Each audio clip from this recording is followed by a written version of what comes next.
முழங்கால் வலி குறைவதற்கான பயிற்சினாவே இந்த முழங்கால் சதை ரொம்ப வீக் ஆயிருது. அந்த சதை வீக் ஆனது பார்த்தீங்கன்னா இள வயது இருக்கிறவங்களுக்கு ஒரு திடீர்னு ஏற்படுகிற வலி அப்படிங்கிற பார்க்குறப்போ ரொம்ப அதிகமாக நடக்க முடியாமல் இருக்கிறாங்க பார்த்தீங்களா.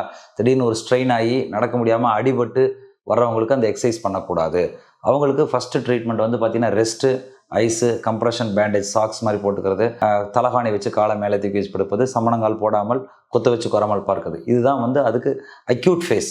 அடிபட்ட உடனே பண்ண வேண்டியது. ஒரு வாரம் வலி குறைந்ததுக்கப்புறம் அவங்க நார்மல் ஆக முடியல, ஒரு லைட்டாக வலி இருந்துகிட்டே இருக்கு, அதுதான் என்னன்னு சொல்கிறேன் க்ரானிக் மைல்டு பெயின். அது சிறு வயசு இருக்கிறவங்களுக்கு. இதுதான் முழங்கால் வலி குறைவதற்கான பயிற்சிகளை இந்த மாதிரி ஸ்டேஜில் அவங்களுக்கு பண்ணுறப்போ அது அதை நியர் நார்மல் லைஃபுக்கு அவங்கள கொண்டு போயிருக்கும். அதாவது வலி அதிகமாக இருக்கிறப்ப நம்ம குறைக்கிறதுக்கு medical treatment, rest, ice, compression bandage, elevation, அந்த ட்ரீட்மெண்ட்டும் அதுக்கு அடுத்து அந்த 70% அவங்க 100% கியூர் ஆகிறதுக்காகத்தான் இந்த முழங்கால் வலி குறைவதற்கான பயிற்சிகளை நம்ம பேஸ் பண்ணணும்.